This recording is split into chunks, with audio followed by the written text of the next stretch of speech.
ما بسیاری وقت برادرها زبانهای درشت داریم. یک کس میبینیم نماز میخواند و روزه نمیگیرد، در حال حقارت میکنیم.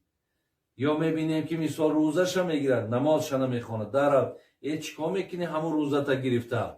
آخه روزه تا حلال نیست، این روزه تو فلان نیست گفته. اینا در ما حق نداره. الله مهربان در قرآن میگه ادعو الی سبیل ربک بالحکمت والموعظه الحسنه. خدا میگه شما با حکمت، یعنی بین با علم و همچنان با موعظه های حسنه، با صحبت های نرم و ملایم مردم به سوی من دعوت کنید. خدا میگه اگر شما رضاگی من میخواهین، من شما را میگم که از همین راه مردم دعوت کنید. با سخن قبیح، با سخن درشت، با سخن های سخت، با اینها برادرای عزیز ما هیچ وقت با مقصد نمیرسیم و هیچ گاه هم در پیش خدا اجر و پاداش هم